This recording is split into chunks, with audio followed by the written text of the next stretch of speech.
ಹರೇ ಶ್ರೀನಿವಾಸ. ಸ್ನೇಹಿತರೆ, ಇವತ್ತು ಶ್ರೀ ಲಕ್ಷ್ಮೀ ಶೋಭಾನದ 15ನೇ ನುಡಿಯಿಂದ ಮುಂದುವರಿಸ್ತಾ ಹೋಗ್ತಾ ಇದ್ದೀನಿ. ಮೊದಲಿಗೆ ಗುರುಗಳಲ್ಲಿ ಲಕ್ಷ್ಮೀನಾರಾಯಣರಲ್ಲಿ ಭಕ್ತಿಯಿಂದ ನಮಸ್ಕಾರಗಳನ್ನು ಮಾಡ್ತಾ ಈಗ ಲಕ್ಷ್ಮೀ ಶೋಭಾನವನ್ನು ಮುಂದುವರಿಸೋಣಂತೆ.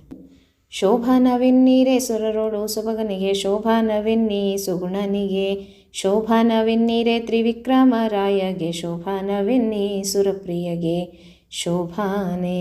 ಈ ಲಕ್ಷ್ಮೀದೇವಿಯ ಕಾಲುಂಗುರ ಘಲಕನಲು ಲೋಲಾಕ್ಷಿ ಮೆಲ್ಲನೆ ನಡೆ ತಂದಳು, ಸಾಲಾಗಿ ಕುಳ್ಳಿರ್ದ ಸುರರ ಸಭೆಯ ಕಂಡು ಆಲೋಚಿಸಿದಳು ಮನದಲ್ಲಿ ಶೋಭಾನೆ. ತನ್ನ ಮಕ್ಕಳ ಕುಂದ ತಾನೇ ಪೇಳುವುದಕ್ಕೆ ಮನ್ನದಿ ನಾಚಿ ಮಹಾಲಕ್ಷ್ಮಿ, ತನ್ನ ಮದಿಂದಲಿ ಕರೆಯದೆ ಒಬ್ಬೊಬ್ಬರುನ್ನತ ದೋಷಗಳೆಣಿಸಿದಳು ಶೋಭಾನೆ. ಕೆಲವರು ತಲೆಯೂರಿ ತಪಗೈದು ಪುಣ್ಯವ ಗಳಿಸಿದ್ದರೇನೂ ಫಲವಿಲ್ಲ, ಜ್ವಲಿಸುವ ಕೋಪದಿ ಶಾಪವ ಕೊಡುವರು ಲಲ್ನೆಯರಿವರು ಒಲಿಸುವರೇ ಶೋಭಾನೆ. ಈ ಒಂದು 3 ನುಡಿಗಳನ್ನು ಇವತ್ತು ಅರ್ಥವನ್ನು ತಿಳ್ಕೊತಾ ಹೋಗೋಣ ಸ್ನೇಹಿತರೆ. ಮೊದಲನೇ ನುಡಿ, ಈ ಲಕ್ಷ್ಮೀ ದೇವಿಯ ಕಾಲುಂಗುರ ಘಲಕನಲು ಲೋಲಾಕ್ಷಿ ಮೆಲ್ಲನೆ ನಡೆ ತಂದಳು, ಸಾಲಾಗಿ ಕುಳ್ಳಿರ್ದ ಸುರರ ಸಭೆಯ ಕಂಡು ಆಲೋಚಿಸಿದಳು ಮನದಲ್ಲಿ ಅಂತ ಹೇಳಿ ವಾದಿರಾಜರು ಬರೆದಿದ್ದಾರೆ. ಸಮುದ್ರ ಮಥನದ ಸಮಯದಲ್ಲಿ ಉದ್ಭವಿಸಿ ಬಂದಂಥ ಲಕ್ಷ್ಮೀದೇವಿ ಕೈಯಲ್ಲಿ ಮಾಲೆಯನ್ನು ಹಿಡ್ಕೊಂಡು ಬರ್ತಾಳೆ. ಹೀಗೆ ಸ್ವಯಂವರಕ್ಕಾಗಿ ಬಂದಂಥ ಲಕ್ಷ್ಮೀದೇವಿಯನ್ನು ನೋಡಲಿಕ್ಕೆ ಸಾಲಾಗಿ ಸುರರೆಲ್ಲನೂ ಸಭೆಯಲ್ಲಿ ಕುಳಿತಿದ್ರಂತೆ. ಅವ್ರನ್ನೆಲ್ಲ ನೋಡಿಬಿಟ್ಟು ಲಕ್ಷ್ಮೀದೇವಿ ಮನಸ್ಸಿನಲ್ಲಿ ಏನೋ ಒಂದು ಆಲೋಚನೆಯನ್ನು ಮಾಡಿದ್ಲಂತೆ. ಏನು ಆಲೋಚನೆಯನ್ನು ಮಾಡಿದ್ಲು ಅಂತ ಇನ್ನು ಮುಂದೆ ನುಡಿಗಳಲ್ಲಿ ತಿಳಿತಾ ಹೋಗೋಣಂತೆ. ಇನ್ನು ಮುಂದೆ ತುಂಬ ಚೆನ್ನಾಗಿರುತ್ತೆ ಲಕ್ಷ್ಮೀ ಶೋಭಾನ. ಯಾಕೆ ಅಂದರೆ ಒಬ್ಬೊಬ್ಬರ ಗುಣಗಳನ್ನು ಲಕ್ಷ್ಮೀದೇವಿ ಹೇಗೆ ವರ್ಣನೆ ಮಾಡಿದ್ದಾಳೆ ಅಂತ ಹೇಳಿ ಸುಂದರವಾಗಿ ವಾದಿರಾಜರು ಇಲ್ಲಿ ಬರೆದಿದ್ದಾರೆ. ಹಾಗಾಗಿ ಇನ್ನು ಮುಂದಿನ ನುಡಿಗಳನ್ನು ಯಾರೂ ಮಿಸ್ ಮಾಡ್ಕೋಬೇಡ್ರಿ ಸ್ನೇಹಿತರೆ. ತುಂಬ ಅಂದರೆ ತುಂಬ ಅರ್ಥಪೂರ್ಣವಾಗಿ ಇದೆ. ಯಾವ ಯಾವ ದೇವತೆಗಳು ಏನೇನು ತಪ್ಪುಗಳನ್ನು ಮಾಡ್ತಾರೆ, ಯಾಕೆ ಲಕ್ಷ್ಮೀದೇವಿ ಅವ್ರನ್ನೆಲ್ಲ ನಿರಾಕರಿಸ್ತಾಳೆ ಅಂತ ಹೇಳಿ ತುಂಬ ಸುಂದರವಾಗಿ ವರ್ಣನೆಯನ್ನು ಮಾಡಿದ್ದಾರೆ. ಇದನ್ನು ಎಲ್ಲರೂ ತಿಳ್ಕೊಳ್ಳೇಬೇಕು. ಹಾಗಾಗಿ ಇನ್ನು ಮುಂದಿನ ನುಡಿಗಳು ತುಂಬ ಅಂದರೆ ತುಂಬಾ ಸುಂದರವಾಗಿದ್ದಾವೆ. ಎಲ್ಲರೂ ತಪ್ಪದೇ ಕೇಳಬೇಕು ಅಂತ ಹೇಳ್ತೀನಿ. ಈಗ ಈ ಲಕ್ಷ್ಮೀದೇವಿಯ ಕಾಲುಂಗೂರ ಘಲಕೆನಲು ಅಂತ ಬರೆದಿದ್ದಾರೆ. ಲಕ್ಷ್ಮೀದೇವಿ ಹಿಂದಿನ ನುಡಿಗಳಲ್ಲಿ ನೋಡಿದ್ವಿ ನಾವು. ಲಕ್ಷ್ಮೀದೇವಿ ಹೇಗೆ ಅಲಂಕಾರವನ್ನು ಮಾಡಿಕೊಂಡು ಏನೇನನ್ನು ಹಾಕ್ಕೊಂಡು ಲಕ್ಷ್ಮೀದೇವಿ ಬಂದಿದ್ದಾಳೆ ಅಂತ ನೋಡಿದ್ವಿ ಅಲ್ವಾ. ಸ್ವಯಂವರಕ್ಕಾಗಿ ಭಗವಂತನನ್ನು ವರಿಸ್ಲಿಕ್ಕಾಗಿ ಬಂದಂತಹ ಲಕ್ಷ್ಮೀದೇವಿ. ಹೀಗೆ ಬಂದಂತಹ ಲಕ್ಷ್ಮೀದೇವಿ ಕಾಲುಂಗುರವನ್ನು ಧರಿಸಿದಾಳಂತೆ. ಕಾಲುಂಗುರ ಮುತ್ತೈದೆಗೆ ಎಷ್ಟು ಶ್ರೇಷ್ಠವಾದದ್ದು ಅಂತ ಹೇಳಿ ಇಲ್ಲಿ ವಾದಿರಾಜರು ವರ್ಣನೆಯನ್ನು ಮಾಡಿದ್ದಾರೆ. ಕಾಲುಂಗುರವನ್ನು ಧರಿಸಿದಂಥ ಲಕ್ಷ್ಮೀದೇವಿ, ಆ ಕಾಲುಂಗುರ ಹೇಗಿತ್ತು ಅಂದರೆ ಘಲ್ ಘಲ್ ಅಂತ ಶಬ್ದ ಬರ್ತಾ ಇತ್ತಂತೆ. ಕಾಲುಂಗುರಕ್ಕೂ ಸಹ ಗೆಜ್ಜೆಗಳು ಇತ್ತಂತೆ. ಗೆಜ್ಜೆಯ ಶಬ್ದ ಒಂದು ಕಡೆ ಹಿಂದಿನ ನುಡಿಗಳಲ್ಲಿ ನಾವು ಕೇಳಿದ್ವಿ. ಕಾಲುಂಗುರ ನಡೆಯುವಾಗ ಕಾಲುಂಗುರದ ಶಬ್ದನೂ ಬರ್ತಾ ಇತ್ತಂತೆ. ಕಾಲುಂಗುರಕ್ಕೂ ಗೆಜ್ಜೆಗಳಿತ್ತಂತೆ. ಹಾಗೆ ಅಂಥ ಸುಂದರವಾದಂಥ ಪಾದಗಳನ್ನು ಊರ್ತಾ ಲಕ್ಷ್ಮೀದೇವಿ ಮೆಲ್ಲನೆ ಬರ್ತಾ ಇದ್ದಾಳಂತೆ. ಹೇಗೆ ಬರ್ತಾ ಇದ್ದಾಳೆ? ದಬಾ ದಬಾ ಅಂತ ಕಾಲನ್ನು ಒತ್ತಿ ಇಟ್ಕೊಂಡು ಬರ್ತಾ ಇಲ್ಲ, ಮೆಲ್ಲನೆ ಹಂಸ ನಡಿಗೆಯಲ್ಲಿ ಬರ್ತಾ ಇದ್ದಾಳಂತೆ. ಘಲ್ ಘಲ್ ಅಂತ ಹೇಳಿ ಆ ಒಂದು ಕಾಲುಂಗುರದ ಶಬ್ದ, ಗೆಜ್ಜೆಯ ಶಬ್ದ ಬರ್ತಾ ಇತ್ತಂತೆ. ಕೆಲವರು ನಡೀತಾ ಇರ್ತಾರೆ ಸ್ನೇಹಿತರೆ, ಮನೆಯಲ್ಲೂ ಅಷ್ಟೇ ದಬ್ಬ ದಬ್ಬ ಅಂತ ಕಾಲನ್ನ ಎತ್ತಿ ಇಟ್ಟು ನಡೀತಾ ಇರ್ತಾರೆ. ಆ ಥರ ನಡಿಬಾರ್ದು ಅಂತ ಹೇಳ್ತಾರೆ. ಮತ್ತು ಕೆಲವರು ಕಾಲನ್ನು ಸೌರಿ ನಡೀತಾ ಇರ್ತಾರೆ. ಕೆಲವರು ನಡೀತಾ ಇದ್ದರೆ ಮನೆಯಲ್ಲೂ ಅಷ್ಟೇ ಚಪ್ಪಲ್ ಹಾಕ್ಕೊಂಡಾಗಷ್ಟೇ ಕಾಲು ಸವರ್ತಾ ಇರ್ತಾರೆ. ಆ ಥರ ಕಾಲು ಸೌರಿ ನಡಿಬಾರ್ದು ಅಂತ ಹೇಳಬೇಕು ಮನೆಗಳಲ್ಲಿ ಯಾರಾದರೂ ಆ ಥರ ಮಾಡ್ತಾಯಿದ್ರೆ. ಯಾಕೆ ಅಂದರೆ ಮನೆಯೆಲ್ಲ ಸೌರ್ದಂಗೆ ಆಗಿಬಿಡುತ್ತೆ ಅಂತ, ನೀಟಾಗಿ ಸೌರಿ ಹೋಗ್ಬಿಡುತ್ತೆ ಅಂತ. ಹಾಗಾಗಿ ಕಾಲು ಸೌರಿ ಇಡಬಾರ್ದು. ಮತ್ತು ಜೋರಾಗಿ ಕಾಲನ್ನು ಎತ್ತಿ ಇಡೋದು ಆ ಥರ ಮಾಡಬಾರ್ದು. ನಿಧಾನಕ್ಕೆ ಮೆಲ್ಲಗೆ ನಡಿಬೇಕು ಅಂತ ಇಲ್ಲಿ ಲಕ್ಷ್ಮೀದೇವಿ ತೋರಿಸ್ಕೊಡ್ತಾ ಇದ್ದಾಳೆ. ಹೀಗೆ ಮೆಲ್ಲಗೆ ಲಕ್ಷ್ಮೀದೇವಿ ನಡ್ಕೊಂಡು ಬರ್ತಾ ಇದ್ದಾಳಂತೆ. ಕೈಯಲ್ಲಿ ಹಾರವನ್ನು ಹಿಡಿದಿದ್ದಾಳೆ. ಬರ್ತಾ ಇರೋವಾಗ ಸ್ವಯಂವರದಲ್ಲಿ ಕೂತಿರುವಂತಹ ಸುರರನ್ನೆಲ್ಲರನ್ನೂ ನೋಡ್ತಾ ಇದ್ದಾಳಂತೆ. ಹೇಗೆ ನೋಡ್ತಾ ಇದ್ದಾಳೆ? ಓರೆ ನೋಟದಿಂದ ಎಲ್ಲರನ್ನೂ ಸುರರನ್ನು ನೋಡ್ತಾ ಬರ್ತಾ ಇದ್ದಾಳೆ ಅಂತ ಹೇಳಿ ಇಲ್ಲಿ ವಾದಿರಾಜರು ಬರೆದಿದ್ದಾರೆ. ಲೋಲಾಕ್ಷಿ ಅಂತ ಬರೆದಿದ್ದಾರೆ. ಲೋಲಾಕ್ಷಿ ಮೆಲ್ಲನೆ ನಡೆ ತಂದಾಳು. ಲೋಲಾಕ್ಷಿ ಅಂತಂದರೆ ಒಂದು ನೋಟ, ಅದು ಲೋಲಾಕ್ಷಿ ಅಂತ. ಆ ಥರ ಲಕ್ಷ್ಮೀದೇವಿ ನೋಡ್ತಾ ಇದ್ದಾಳೆ ಅಂತ. ಆ ಕಡೆ ಈ ಕಡೆ ನೋಡ್ತಾ ಬರ್ತಾ ಇದ್ದಾಳಂತೆ ಲಕ್ಷ್ಮೀದೇವಿ. ಅದಕ್ಕೆ ಇಲ್ಲಿ ಲೋಲಾಕ್ಷಿ ಅಂತ ಬರ್ತಿದ್ದಾರೆ. ಆ ಥರ ಆ ಕಡೆ ಈ ಕಡೆ ನೋಡ್ತಾ ಬರ್ತಾ ಇದ್ದಾಳೆ ಲಕ್ಷ್ಮೀದೇವಿ ಅಂತ ಇಲ್ಲಿ ವಾದಿರಾಜರು ಬರೆದಿದ್ದಾರೆ. ಸಾಲಾಗಿ ಕುಳ್ಳಿರ್ದ ಸುರರ ಸಭೆಯ ಕಂಡು. ಸುರರೆಲ್ಲರೂ ಸಾಲಾಗಿ ಕುಳಿತುಕೊಂಡಿದ್ರಂತೆ ಸಭೆಯಲ್ಲಿ, ಸ್ವಯಂವರದ ಸಭೆಯಲ್ಲಿ. ಇಲ್ಲಿ ಲಕ್ಷ್ಮೀದೇವಿ ಸ್ವಯಂವರಕ್ಕಾಗಿ ಬಂದಿದ್ದಾಳೆ. ಯಾರ ಸ್ವಯಂವರ? ಭಗವಂತನನ್ನು ವರಿಸ್ಲಿಕ್ಕಾಗಿ ಬರ್ತಾ ಇದ್ದಾಳೆ ಲಕ್ಷ್ಮೀದೇವಿ. ಅವಳ ಸ್ವಯಂವರಕ್ಕಾಗಿ ಬಂದಿದ್ದಾಳೆ. ಕೈಯಲ್ಲಿ ಹೂವಿನ ಮಾಲೆಯನ್ನು ಹಿಡ್ಕೊಂಡಿದ್ದಾಳೆ, ಮತ್ತು ಕಾಲುಂಗ್ರವನ್ನು ಹಾಕ್ಕೊಂಡಿದ್ದಾಳೆ, ತಾಳಿಯನ್ನು ಹಾಕ್ಕೊಂಡಿದ್ದಾಳೆ. ಇದೆಂಥ ಸ್ವಯಂವರ? ಲಕ್ಷ್ಮೀದೇವಿ ಆಗಲೇ ಮದುವೆ ಆಗಿದ್ದಾಳೆ, ಈಗ ಹೊಸದಾಗಿ ಮದುವೆ ಆಗುವಂಥದ್ದೇನಿಲ್ಲ. ಮತ್ತು ಸ್ವಯಂವರ ಯಾಕೆ ಮಾಡ್ತಾ ಇದ್ದಾರೆ? ಯಾಕೆ ಬರ್ತಾ ಇದ್ದಾಳೆ ಲಕ್ಷ್ಮೀದೇವಿ ಸ್ವಯಂವರಕ್ಕೆ? ಭಗವಂತನಿಗೋಸ್ಕರ ಬರ್ತಾ ಇದ್ದಾಳೆ, ಇನ್ಯಾರಿಗೋಸ್ಕರನೂ ಅಲ್ಲ. ಹಾಗೆ ಆ ಕಡೆ ಈ ಕಡೆ ಸುರರೆಲ್ಲರೂ, ಋಷಿ ಮುನಿಗಳು ಎಲ್ಲರೂ ಕೂತ್ಕೊಂಡಿದ್ರಂತೆ ಸ್ವಯಂವರದಲ್ಲಿ. ಅವ್ರನ್ನೆಲ್ಲರೂ ಒಂದು ನೋಟ ನೋಡ್ತಾ ಮೆಲ್ಲಗೆ ಹೆಜ್ಜೆಯನ್ನು ಇಡುತ್ತಾ ಲಕ್ಷ್ಮೀದೇವಿ ಬರ್ತಾ ಇದ್ದಾಳೆ. ಲಕ್ಷ್ಮೀದೇವಿ ಹೇಳ್ತಾಳಂತೆ, ನಾನು ಕಾಲುಂಗುರ ಹಾಕ್ಕೊಂಡಿದ್ದೀನಿ, ಮಾಂಗಲ್ಯ ಕಟ್ಕೊಂಡಿದ್ದೀನಿ, ಮತ್ತೆಲ್ಲ ಒಡವೆ ವಸ್ತ್ರಗಳನ್ನು ಹಾಕ್ಕೊಂಡು ಸುಂದರವಾಗಿ ರೆಡಿಯಾಗಿ ಬರ್ತಾ ಇದ್ದೀನಿ. ಆದರೆ ನನಗೆ ಈಗ ಮದುವೆ ಅಂತ ನೀವು ಯಾರೂ ಭಾವಿಸ್ಬೇಡ್ರಿ ಅಂತ ನಮಗೆ ಹೇಳ್ತಾ ಇದ್ದಾಳೆ ಲಕ್ಷ್ಮೀದೇವಿ. ನಾನೀಗಾಗಲೇ ಮದುವೆ ಆಗಿದ್ದೀನಿ, ಮುತ್ತೈದೆತನದ ಒಂದು ಸೂಚನೆಯಾಗಿ ನಾನು ಬರ್ತಾ ಇದ್ದೀನಿ ಅಂತ. ಮುತ್ತೈದೆಯರು ಹೇಗಿರಬೇಕು ಅನ್ನೋದನ್ನು ತೋರಿಸ್ಲಿಕ್ಕಾಗಿ ಈ ರೀತಿಯಾಗಿ ಕಾಲುಂಗುರ ಮಾಂಗಲ್ಯ ಎಲ್ಲವನ್ನು ಹಾಕ್ಕೊಂಡು ಲಕ್ಷ್ಮೀದೇವಿ ಲಕ್ಷಣವಾಗಿ ಮುತ್ತೈದೆ ರೆಡಿಯಾಗಿ ಬರ್ತಾ ಇದ್ದಾಳಂತೆ.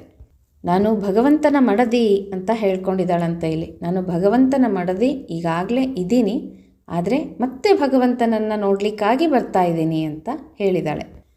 ಕಾಲುಂಗ್ರಕ್ಕೆ ಎಷ್ಟು ಮಹತ್ವ ಇದೆ ಅಂತ ಹೇಳಿ ಇಲ್ಲಿ ವಾದಿರಾಜರು ತುಂಬ ಚೆನ್ನಾಗಿ ವರ್ಣನೆಯನ್ನು ಮಾಡಿದ್ದಾರೆ. ಕಾಲುಂಗುರ ಮುತ್ತೈದೆಗೆ ತುಂಬ ಶ್ರೇಷ್ಠವಾದಂಥ ಒಂದು ಒಡವೆ ಅಂತ ಹೇಳ್ಬೋದು.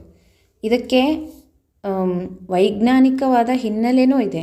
ಸ್ತ್ರೀಯರು ಯಾಕೆ ಕಾಲುಂಗುರವನ್ನು ಹಾಕೋಬೇಕು ಅಂತ ಶಾಸ್ತ್ರದ ಪ್ರಕಾರನೂ ಹೇಳಿದ್ದಾರೆ. ಹಾಗಾಗಿ ಸ್ತ್ರೀಯರು ಹೆಬ್ಬೆಟ್ಟಿನ ಪಕ್ಕದ ಬೆರಳಿಗೆ ಕಾಲುಂಗುರವನ್ನು ಹಾಕೋಬೇಕು ಅಲ್ವಾ? ನಾವೆಲ್ಲರೂ ಅಲ್ಲೇ ಹಾಕೊಳ್ಳೋದು.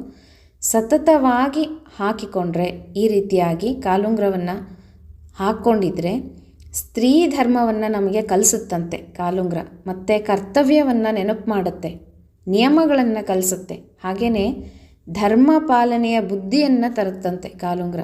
ಹೇಗೆ ಧರ್ಮದಿಂದ ನಡ್ಕೋಬೇಕು, ಹೇಗಿರಬೇಕು ಒಬ್ಬ ಮದುವೆ ಆದಂಥ ಸ್ತ್ರೀ ಅನ್ನೋದನ್ನು ಕಾಲುಂಗುರ ನಮಗೆ ಆಗಾಗ ನೆನಪು ಮಾಡ್ತಾ ಇರುತ್ತೆ.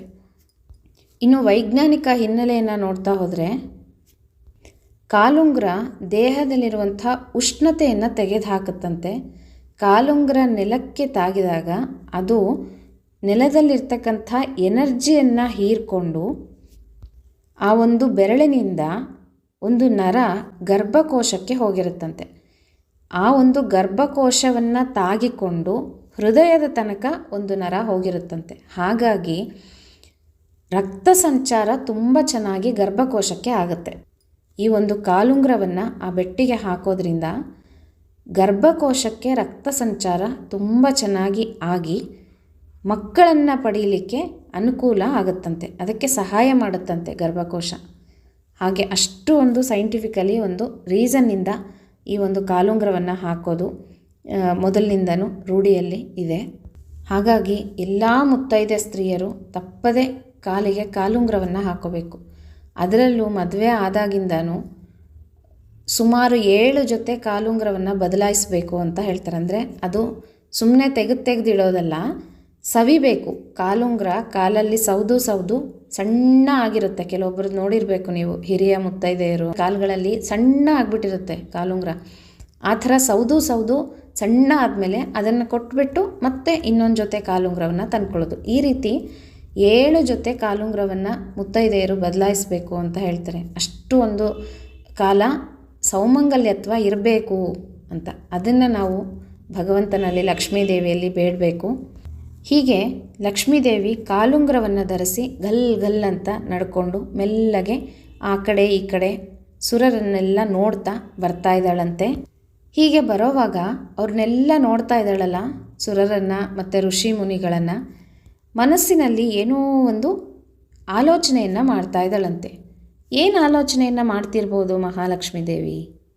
ಮುಂದಿನ ನುಡಿಗಳಲ್ಲಿ ನೋಡೋಣ ಸ್ನೇಹಿತರೆ.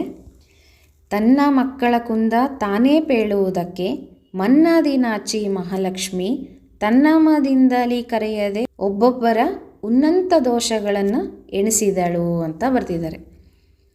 ನೋಡ್ರಿ, ಸಮುದ್ರ ಮಥನದಿಂದ ಬಂದಂತಹ ಲಕ್ಷ್ಮೀದೇವಿ ದೇವತೆಗಳ ಮತ್ತು ದೈತ್ಯರ ಸಾಲಿನಲ್ಲಿ ಬರ್ತಾ ಇದ್ದಾಳೆ. ದೈತ್ಯರು ಇದ್ದಾರೆ, ದೇವತೆಗಳು ಸಹ ಇದ್ದಾರೆ, ಸುರರು ಅಸುರರು ಇಬ್ಬರೂ ಇದ್ದಾರೆ. ಮತ್ತು ಯಾರನ್ನು ನೋಡ್ತಾ ಇದ್ದಾಳೆ? ಸುರರನ್ನು ಮಾತ್ರ ಲಕ್ಷ್ಮೀದೇವಿ ನೋಡ್ತಾ ಇದ್ದಾಳೆ, ಅಂದರೆ ದೇವತೆಗಳನ್ನು ಮಾತ್ರ ನೋಡ್ತಾ ಇದ್ದಾಳೆ.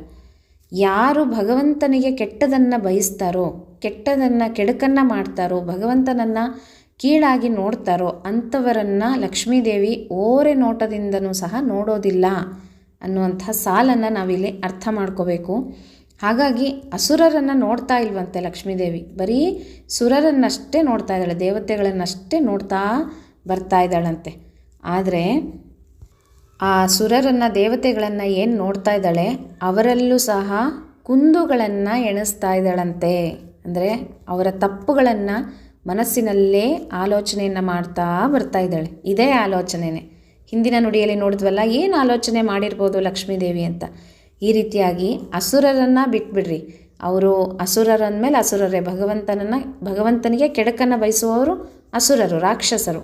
ಅವರಲ್ಲಿ ಒಳ್ಳೆಯ ಗುಣಗಳು ಅಂತ ಯಾವುದೂ ಇರೋದಿಲ್ಲ. ಹಾಗಾಗಿ ದೇವತೆಗಳು ಒಳ್ಳೆಯ ಗುಣಗಳನ್ನು ಹೊಂದಿರೋರು, ಅವರಲ್ಲೂ ಸಹ ಏನು ಕುಂದು ಕೊರತೆಗಳಿದ್ದಾವೆ ಅಂತ ಹೇಳಿ ಎಣಿಸ್ತಾಳಂತೆ ಲಕ್ಷ್ಮೀದೇವಿ. ಹಾಗೆ ಮನಸ್ಸಿನಲ್ಲಿ ಆಲೋಚನೆ ಮಾಡ್ತಾ ಬರ್ತಾ ಇದ್ದಾಳಲ್ಲ ಲಕ್ಷ್ಮೀದೇವಿ, ಮೊದಲಿಗೆ ನಾಚ್ಕೊಳ್ತಾಳಂತೆ ಬರೋವಾಗ. ಲಕ್ಷ್ಮೀದೇವಿಗೆ ಎಂಥ ನಾಚಿಕೆ ಅಂತ ನೀವು ಹೇಳ್ಬೋದು. ಲಕ್ಷ್ಮೀದೇವಿ ಹಿಂದೆ ಮೊದಲೇ ವಿವಾಹ ಆಗಿದ್ಲು ಅಲ್ವಾ? ಆದರೂ ಸಹ ಸ್ವಯಂವರಕ್ಕೆ ಭಗವಂತನನ್ನು ಒರೆಸ್ಲಿಕ್ಕೋಸ್ಕರ ಬರ್ತಾ ಇದ್ದಾಳೆ. ಇಲ್ಲಿ ಮತ್ತೆ ತಾನು ಭಗವಂತನಿಗೋಸ್ಕರ ಬಂದಿದ್ದೀನಲ್ಲ, ನಾನು ಮದುವೆ ಆಗಿದ್ರೂ ಮತ್ತೆ ಹಾರ ಹಿಡ್ಕೊಂಡು ಈ ರೀತಿ ಕನ್ಯೆಯಾಗಿ ಬಂದಿದ್ದೀನಲ್ಲ ನಾನು ಅಂತ ಹೇಳಿ ಮೊದಲಿಗೆ ನಾಚ್ಕೊಳ್ತಾಳಂತೆ. ಅವ್ರನ್ನೆಲ್ಲ ನೋಡಿಬಿಟ್ಟು ಅವರೆಲ್ಲ ಸಾಲಾಗಿ ಕುಳಿತಿದ್ರೆ ಲಕ್ಷ್ಮೀದೇವಿ ಕೈಯಲ್ಲಿ ಹಾರ ಹಿಡ್ಕೊಂಡು ಬರ್ತಾಯಿದ್ರೆ ನೀವು ಒಂದು ಊಹೆ ಮಾಡ್ಕೊಳ್ರಿ, ಒಂದು ಪಿಕ್ಚರ್ ಥರ. ಹಾಗೆ ಬರ್ತಾಯಿದ್ರೆ ಎಲ್ಲರೂ ಆಕೆನ ಲಕ್ಷ್ಮೀದೇವಿಯನ್ನು ನೋಡ್ತಾ ಇರುವಾಗ ಲಕ್ಷ್ಮೀದೇವಿಗೆ ಸಹಜವಾಗಿ ನಾಚಿಕೆ ಆಗುತ್ತೆ ಅಲ್ವಾ? ಹಾಗೆ ಲಕ್ಷ್ಮೀದೇವಿ ನಾಚ್ಕೊಂಡ್ಲಂತೆ ಮೊದಲನೇದಾಗಿ. ನಾನು ಮೊದಲೇ ವಿವಾಹ ಆಗಿದ್ದೀನಿ, ಆದರೂ ಮತ್ತೆ ವಿವಾಹಕ್ಕಾಗಿ ನವವಧುವಿನಂತೆ ಬಂದಿದ್ದೀನಲ್ಲ ಇವರೆಲ್ಲರ ಎದುರುಗಡೆ ಅಂತ ಹೇಳಿ ನಾಚ್ಕೊಳ್ತಾಳಂತೆ. ಈಗ ಮನೆಗಳಲ್ಲಿ 60 ವರ್ಷದ ಶಾಂತಿ ಅದನ್ನು ಮಾಡ್ತಾ ಇರ್ತಾರಲ್ವ ಹಿರಿಯ ಅಜ್ಜ ಅಜ್ಜಿಗಳಿಗೆ ಈ ಥರ 60 ವರ್ಷದ ಶಾಂತಿಗಳನ್ನು ಮಾಡ್ತಾ ಇರ್ತಾರೆ. ಹಾಗೆ ಮಾಡುವಾಗ ಅಜ್ಜ ಅಜ್ಜಿಯನ್ನು ಕೂಡಿಸಿ ಎಲ್ಲ ಶಾಸ್ತ್ರಗಳನ್ನು ಮಾಡುವಾಗ ಅಜ್ಜಿ ಒಂದು ಸಲ ನಾಚ್ಕೊಳ್ತಾಳೆ ಅಲ್ವಾ, ತಾತನ ಪಕ್ಕದಲ್ಲಿ ಕೂಡಲಿಕ್ಕೆ. ಯಾಕೆ? ಅಯ್ಯೋ, ಮಕ್ಕಳು, ಮೊಮ್ಮಕ್ಕಳು, ಮರಿಮೊಮ್ಮಕ್ಕಳು ಎಲ್ಲರೂ ಇದ್ದಾರೆ, ಅವರೆಲ್ಲ ತಮಾಷೆಗಳನ್ನು ಮಾಡ್ತಾ ಇರ್ತಾರೆ. ಈ ರೀತಿಯಾಗಿ ಒಂದು ಸಲ ನಾಚಿಕೆ ಬರುತ್ತೆ ಅಜ್ಜಿಗೆ. ಹಾಗೆ ಇಲ್ಲಿ ಮಹಾಲಕ್ಷ್ಮೀ ದೇವಿ ಅಂತಾಳಂತೆ, ನನ್ನ ಮಕ್ಕಳು, ಮೊಮ್ಮಕ್ಕಳು, ಮರಿಮಕ್ಕಳು ಎಲ್ಲರೂ ಇಲ್ಲಿ ಕೂತ್ಕೊಂಡಿದ್ದಾರೆ, ಇವ್ರ ಎದುರುಗಡೆ ನಾನು ಸ್ವಯಂವರಕ್ಕಾಗಿ ಬಂದಿದ್ದೀನಲ್ಲ ಹಾರ ಹಿಡ್ಕೊಂಡು ಅಂತ ಹೇಳಿ ಒಂದು ಸಲ ಲಕ್ಷ್ಮೀದೇವಿ ನಾಚ್ಕೊಳ್ತಾಳಂತೆ. ಹೀಗೆ ನಟನೆಯನ್ನು ಮಾಡ್ತಾ ಇದ್ದಾಳೆ ಲಕ್ಷ್ಮೀದೇವಿ ಅಂತ ಹೇಳಿ ನಮಗೆ ಇಲ್ಲಿ ಹೇಳ್ತಾರೆ. ಲಕ್ಷ್ಮೀದೇವಿ ಭಗವಂತ ಪ್ರತಿ ಸಲ ನಟನೆಯನ್ನು ಮಾಡ್ತಾರೆ, ನಾಟಕವನ್ನು ಮಾಡ್ತಾರೆ ಅಲ್ವಾ? ಒಂದೊಂದು ಅವತಾರದಲ್ಲೂ ನಾಟಕಗಳು. ಹೀಗೆ ಲಕ್ಷ್ಮೀದೇವಿ ನಾಚ್ಕೊಂಡಿರೋ ಹಾಗೆ ನಟನೆಯನ್ನು ಮಾಡ್ತಾಳಂತೆ. ಹಾಗೆ ನಾಚ್ಕೊತಾನೆ ಏನು ಮಾಡ್ತಾಳೆ? ದೇವತೆಗಳ ದೋಷಗಳನ್ನು ಎಣಿಸ್ತಾಳೆ. ಒಬ್ಬೊಬ್ಬ ದೇವತೆಗಳ ದೋಷಗಳನ್ನು ಮನಸ್ಸಿನಲ್ಲಿನೇ ಎಣಿಸ್ತಾಳಂತೆ. ಉನ್ನತ ದೋಷಗಳು ಎಣಿಸಿದಳು. ಉನ್ನತವಾದಂಥ ದೋಷಗಳು ಏನಿದ್ದಾವೆ ಅಂತ ಹೇಳಿ ಲಕ್ಷ್ಮೀದೇವಿ ಯೋಚನೆಯನ್ನು ಮಾಡ್ತಾ ಇದ್ದಾಳೆ. ತನ್ನಾಮದಿಂದಲಿ ಅಂತ ಬರೆದಿದ್ದಾರೆ. ತನ್ನಾಮದಿಂದಲಿ ಒಬ್ಬೊಬ್ಬರು ಉನ್ನತ ದೋಷಗಳು ಎಣಿಸಿದಳು ಅಂತ. ತನ್ನಾಮದಿಂದಲಿ ಅಂದರೆ ತನ್ನ ಮನಸ್ಸಿನಲ್ಲಿನೇ, ಬೇರೆ ಹೊರಗಡೆ ಹೇಳೋದಲ್ಲ ಜೋರಾಗಿ ಎಲ್ಲರೂ ಕೇಳೋ ಥರ ಒಬ್ಬೊಬ್ಬರ ದೋಷಗಳನ್ನು ಹೇಳ್ತಾ ಇಲ್ಲ ಲಕ್ಷ್ಮೀದೇವಿ. ಇಲ್ಲಿ ತನ್ನ ಮನಸ್ಸಿನಲ್ಲಿನೇ, ತನ್ನಮ್ಮದಿಂದಲೇ ಹೇಳ್ತಾ ಇದ್ದಾಳೆ. ಈಗ ತಾಯಿ ಆದವಳು ಮಕ್ಕಳ ದೋಷಗಳನ್ನು ಮುಚ್ಚಿಟ್ಕೊಳ್ತಾಳೆ ಅಲ್ವಾ? ಮಕ್ಕಳು ಏನೇ ತಪ್ಪು ಮಾಡಿರಲಿ, ಏನೇ ಒಂದು ಮಕ್ಕಳಿಂದ ತೊಂದರೆ ಆಗಿದ್ರೂ ಸಹ ತಾಯಿ ಯಾರ ಮುಂದೆನೂ ಹೇಳ್ಕೊಳ್ಳೋದಿಲ್ಲ. ಯಾಕೆ? ನನ್ನ ಮಕ್ಕಳು ಅನ್ನುವಂಥ ಕರಳು ಸಂಬಂಧದಿಂದ ಅಲ್ವಾ. ತಂದೆ ಒಂದೊಂದು ಬಾರಿ ಸಿಟ್ಟು ಬಂತು, ಕೋಪ ಬಂತು ಅಂದರೆ ಎಲ್ಲರ ಎದುರಿಗೆ ಬೈದ್ಬಿಡ್ತಾನೆ, ಹೇಳ್ಬಿಡ್ತಾನೆ ಇವನು ಹಿಂಗೆ ಮಾಡಿದ್ದ ಅಂತ. ಮಕ್ಕಳು ಯಾರೇ ಆಗಲಿ. ಆದರೆ ತಾಯಿ ಯಾವತ್ತಿಗೂ ತನ್ನ ಮಕ್ಕಳನ್ನು ಇನ್ನೊಬ್ಬರ ಮುಂದೆ ಬಿಟ್ಟು ಕೊಡೋದಿಲ್ಲ ಅಲ್ವಾ. ಅದು ತಾಯಿಯ ಗುಣ. ಅದೇ ರೀತಿಯಾಗಿ ಲಕ್ಷ್ಮೀದೇವಿ ಇಲ್ಲಿ ತನ್ನ ಒಬ್ಬೊಬ್ಬ ಮಕ್ಕಳ ಗುಣಗಳನ್ನು ಮನಸ್ಸಿನಲ್ಲೇ ಎಣಿಸ್ತಾ ಇದ್ದಾಳೆ. ಆದರೆ ಜೋರಾಗಿ ಯಾರ ಮುಂದೆನೂ ಮರ್ಯಾದೆಯನ್ನು ತೆಗಿತಾ ಇಲ್ಲ, ಮುಚ್ಚಿಟ್ಕೊಳ್ತಾ ಇದ್ದಾಳೆ. ತನ್ನ ಮಕ್ಕಳ ಅವಗುಣಗಳನ್ನು ಮುಚ್ಚಿಟ್ಕೊಂಡು ಮನಸ್ಸಿನಲ್ಲೇ ಎಣಿಸ್ತಾ ಇದ್ದಾಳೆ. ಜಗತ್ತಿಗೆ ಜನನಿಯಾದಂತಹ ಮಹಾಲಕ್ಷ್ಮಿ ಅಲ್ವಾ. ನಾವೆಲ್ಲರೂ ಲಕ್ಷ್ಮೀದೇವಿಯ ಮಕ್ಕಳು. ಎಲ್ಲರೂ ಇಡೀ ಪ್ರಪಂಚದಲ್ಲಿ, ಇಡೀ ವಿಶ್ವದಲ್ಲಿನೇ ಎಲ್ಲರೂ ಕ್ರಿಮಿ ಕೀಟ ಪಶು ಪಕ್ಷಿ ಪ್ರಾಣಿ ಜಂತು ಮನುಷ್ಯರು ಪ್ರತಿಯೊಬ್ಬರೂ ಲಕ್ಷ್ಮೀದೇವಿಗೆ ಮಕ್ಕಳೇನೆ. ಆಕೆ ಜಗತ್ತಿಗೆ ತಾಯಿ, ಭಗವಂತ ತಂದೆ. ಹಾಗಿದ್ದಾಗ ನಮ್ಮೆಲ್ಲರ ಗುಣಗಳು ಲಕ್ಷ್ಮೀದೇವಿಗೆ ಗೊತ್ತು, ಮನಸ್ಸಿನಲ್ಲೇ ಎಣಿಸ್ತಾ ಇದ್ದಾಳೆ ಅಂತ ಹೇಳಿ ಇಲ್ಲಿ ಸುಂದರವಾಗಿ ವಾದಿರಾಜರು ಬರೆದಿದ್ದಾರೆ. ನಂತರ ಏನು ಮಾಡ್ತಾಳೆ ಲಕ್ಷ್ಮೀದೇವಿ, ಏನೇನು ಗುಣಗಳನ್ನು ಹೇಳ್ತಾಳೆ ಅಂತ ಹೇಳಿ ಮುಂದಿನ ಸಾಲಿನಲ್ಲಿ ನೋಡೋಣ ಸ್ನೇಹಿತರೆ. ಯಾರೂ ವಿಡಿಯೋಗಳನ್ನು ಮಿಸ್ ಮಾಡ್ಕೋಬೇಡ್ರಿ. ತುಂಬ ಅಂದರೆ ತುಂಬಾ ಸುಂದರವಾಗಿ ಇದೆ.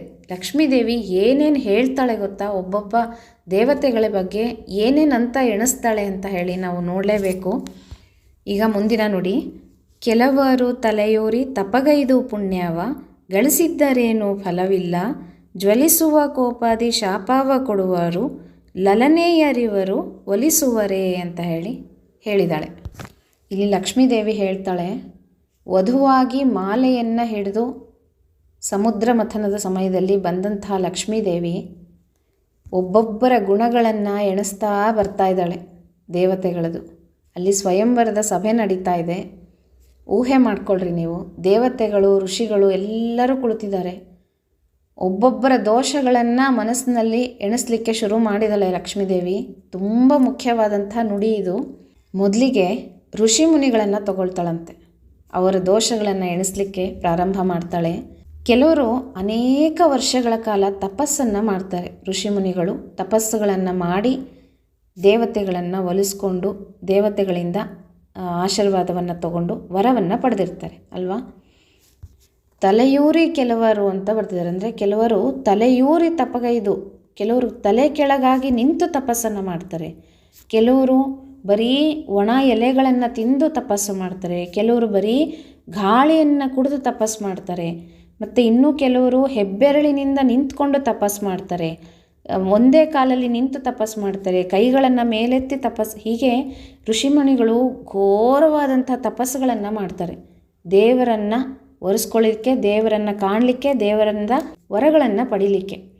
ಇಂತಹ ತಪಸ್ಸನ್ನು ಮಾಡಿದಂಥ ಋಷಿಮುನಿಗಳು ಏನು ಪುಣ್ಯ, ಇವರಿಷ್ಟೆಲ್ಲ ಮಾಡಿ ಪುಣ್ಯವನ್ನು ಗಳಿಸ್ಕೊಂಡು ಏನು ಪ್ರಯೋಜನ ಅಂತ ಇದ್ದಾಳೆ ಲಕ್ಷ್ಮೀದೇವಿ. ಏನು ಪ್ರಯೋಜನ ಬಂತು? ಇಷ್ಟೆಲ್ಲ ಘೋರ ಕಠಿಣವಾದಂಥ ತಪಸ್ಸನ್ನು ಮಾಡಿ ಆಹಾರ ನಿದ್ರೆ ಎಲ್ಲವನ್ನು ಬಿಟ್ಟಿರ್ತಾರೆ ಅವರು. ಹಾಗೆ ವರ್ಷಾನುಗಟ್ಲೆ ತಪಸ್ಸನ್ನು ಮಾಡಿ ದೇವರನ್ನು ಒಲಿಸ್ಕೊಂಡಿರ್ತಾರೆ ಅಂಥವರು. ಇಷ್ಟು ಮಾಡಿ ಏನು ಪುಣ್ಯ ಬಂತು, ಏನು ಪ್ರಯೋಜನ ಬಂತು ನಿಮ್ಮಿಂದ ಅಂತ ಕೇಳ್ತಾಳೆ ಲಕ್ಷ್ಮೀದೇವಿ. ಮನಸ್ಸಿನಲ್ಲೇ ಕೇಳ್ಕೊತಾ ಇದ್ದಾಳೆ. ಏನಿರುತ್ತೆ ಅವರಿಗೆ ಅಂದರೆ ಜ್ವಲಿಸುವಂತಹ ಕೋಪ ಇರುತ್ತೆ ಅಂತ ಹೇಳ್ತಾಳೆ ಲಕ್ಷ್ಮೀದೇವಿ. ಅವ್ರಿಗೆ ಎಂಥ ಕೋಪ ಇರುತ್ತೆ ಅಂದರೆ ಇನ್ನೊಬ್ಬರನ್ನ ಸುಟ್ಟು ಹಾಕುವಂಥ ಕೋಪ ಇರುತ್ತೆ. ಜ್ವಲಿಸುವ ಕೋಪಾದಿ ಅಂದರೆ ಜ್ವಲಿಸಿ ಸುಟ್ಟು ಹಾಕುವಂತಹ ಕೋಪ ಇರುತ್ತೆ ಋಷಿಮುನಿಗಳಿಗೆ. ಅಂತಹ ಕೋಪವನ್ನು ಇಟ್ಕೊಂಡು ಇನ್ನೊಬ್ಬರನ್ನು ಸುಟ್ಟು ಹಾಕುವಂಥ ಕೋಪ ಇದ್ದರೆ ನೀವು ಎಷ್ಟು ತಪಸ್ಸು ಮಾಡಿ ವರವನ್ನು ಪಡೆದ್ರೆ ಏನು ಪ್ರಯೋಜನ ಅಂತ ಇದ್ದಾಳೆ ಲಕ್ಷ್ಮೀದೇವಿ. ಅಲ್ಲಿ ಲಕ್ಷ್ಮೀದೇವಿ ಭಾರೀ ತಪಸ್ಸನ್ನು ಮಾಡಿ ಸಿದ್ಧಿ ಮಾಡ್ಕೊಂಡಿರ್ತಕ್ಕಂಥ ಋಷಿಗಳನ್ನೆಲ್ಲ ನೋಡ್ತಾ ಇದ್ದಾಳಂತೆ. ಅವರೆಲ್ಲ ಕೂತಿದ್ದಾರೆ, ದೊಡ್ಡ ದೊಡ್ಡ ಋಷಿ ಮುನಿಗಳು, ಘೋರ ತಪಸ್ಸನ್ನು ಮಾಡಿದಂಥವರು ಅಂಥವರೆಲ್ಲ ಕೂತಿದ್ರಂತೆ. ಅವ್ರನ್ನೆಲ್ಲ ನೋಡ್ತಾ ಇದ್ದಾಳಂತೆ ಲಕ್ಷ್ಮೀದೇವಿ. ಒಬ್ಬೊಬ್ಬ ಋಷಿಗಳ ಬಗ್ಗೆನೂ ಮನಸ್ಸಿನಲ್ಲಿ ಎಣಿಸ್ತಾ ಬರ್ತಾ ಇದ್ದಾಳಂತೆ. ಎಂತಹ ತಪಸ್ಸು ಮಾಡಿದರೆ ಏನು ಫಲ ನಿಮಗೆ, ಕೋಪದಿಂದ ಶಾಪಗಳನ್ನು ಕೊಟ್ಟು ಎಂತೆಂಥ ಘನಘೋರವಾದಂಥ ಕೃತ್ಯಗಳನ್ನು ಮಾಡಿದ್ದೀರಾ ಅಂತ, ಎಂತೆಂಥ ಶಾಪಗಳನ್ನು ಕೊಟ್ಟು ದೊಡ್ಡ ದೊಡ್ಡ ಇತಿಹಾಸಗಳನ್ನೇ ಬರೆದುಬಿಟ್ಟಿದ್ದಾರೆ.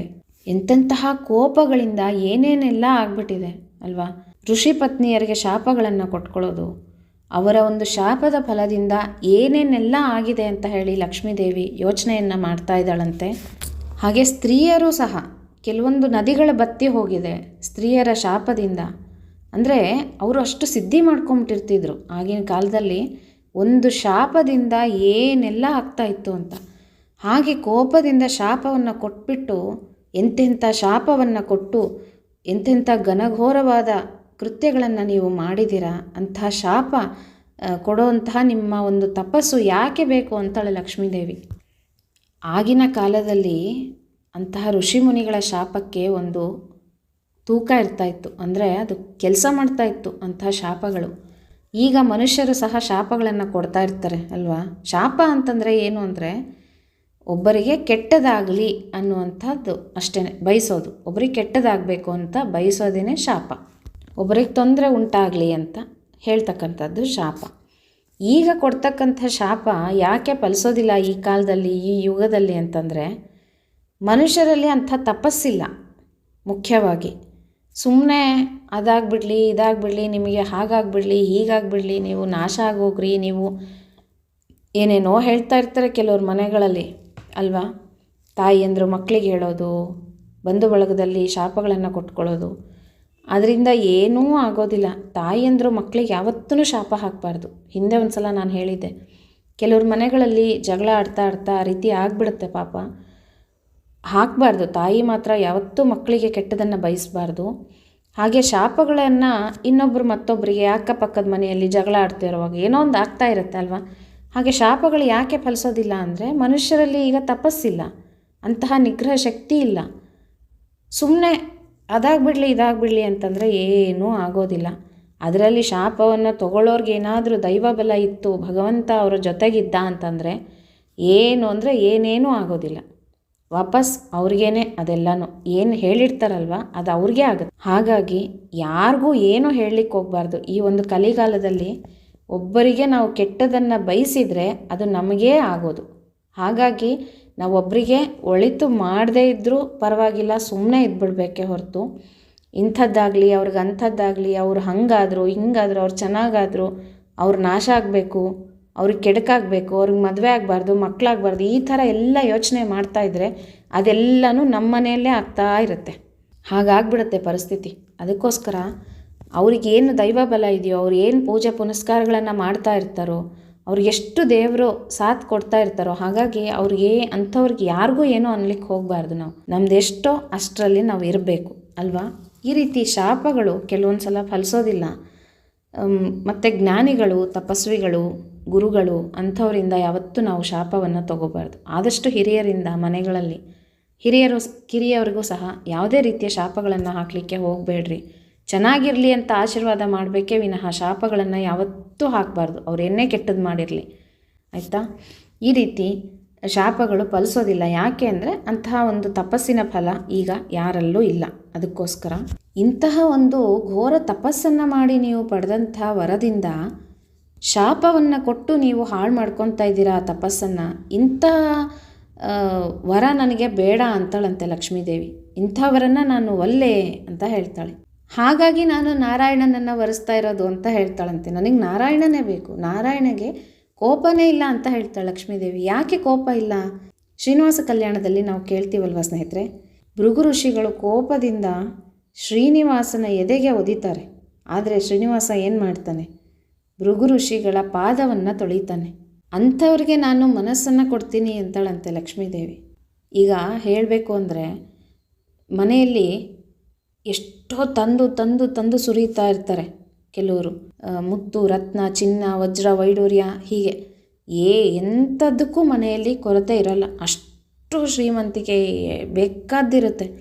ಆದರೆ ಗಂಡ ಪ್ರೀತಿನೇ ಮಾಡ್ತಾ ಇರಲ್ಲ, ಬರೀ ಕೋಪ ಮಾಡ್ಕೊಳ್ಳೋದು, ಹೊಡೆಯೋದು, ಬಡಿಯೋದು, ಈ ರೀತಿ ಮಾಡ್ತಾಯಿದ್ರೆ ಯಾವ ಹೆಂಡತಿಗೆ ಮನಸ್ಸು ಚೆನ್ನಾಗಿರುತ್ತೆ? ಅದನ್ನೆಲ್ಲ ತೊಗೊಂಡು ಏನು ಮಾಡಬೇಕು ಅವಳು?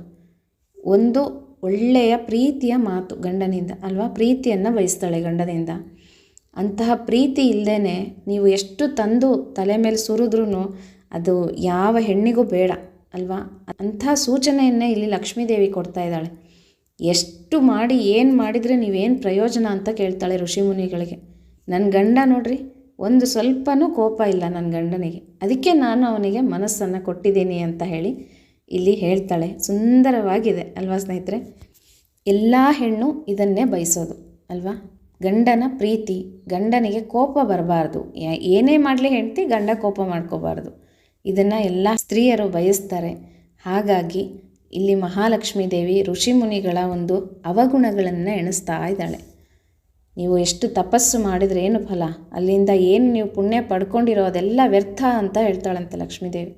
ನನ್ನ ಗಂಡನಿಗೆ ನೋಡ್ರಿ ಒಂದು ಸ್ವಲ್ಪನೂ ಕೋಪ ಇಲ್ಲ, ಅದಕ್ಕೆ ನನಗೆ ಭಗವಂತ ಅಂದರೆ ಪ್ರೀತಿ ಅಂತ ಇಲ್ಲಿ ಸೂಕ್ಷ್ಮವಾಗಿ ಹೇಳ್ತಾ ಇದ್ದಾಳೆ. ಮೊದಲಿಗೆ ಋಷಿಮುನಿಗಳ ಗುಣಗಳನ್ನು ಎಣಿಸ್ತಾ ಇದ್ದಾಳೆ, ನಂತರ ದೇವತೆಗಳ ಗುಣಗಳನ್ನು ಒಂದೊಂದಾಗಿ ಎಣಿಸ್ತಾ ಹೋಗ್ತಾಳೆ. ಮುಂದಿನ ನುಡಿಗಳಲ್ಲಿ ಇನ್ನೂ ಸುಂದರವಾಗಿ ಲಕ್ಷ್ಮೀದೇವಿ ವರ್ಣನೆಯನ್ನು ಮಾಡಿದ್ದಾಳೆ. ಒಬ್ಬೊಬ್ಬರ ಅವಗುಣಗಳನ್ನು ಎಣಿಸ್ತಾ ಎಣಿಸ್ತಾ ಎಣಿಸ್ತಾ ಹೆಜ್ಜೆ ಇಡ್ತಾ ಮುಂದೆ ಹೋಗ್ತಾ ಇದ್ದಾಳೆ. ಎಲ್ಲಿಗೆ ಹೋಗ್ತಾ ಇದ್ದಾಳೆ? ಭಗವಂತನೆಡೆಗೆ ಹೋಗ್ತಾ ಇದ್ದಾಳೆ. ಕೊನೆಗೆ ಭಗವಂತನೇ ಸಿಗೋದು. ಹಾಗಾಗಿ ಅದನ್ನು ನಾವು ಮುಂದೆ ನೋಡ್ತಾ ಹೋಗೋಣಂತೆ. ಯಾರು ವಿಡಿಯೋಗಳನ್ನು ಮಿಸ್ ಮಾಡ್ಕೋಬೇಡ್ರಿ.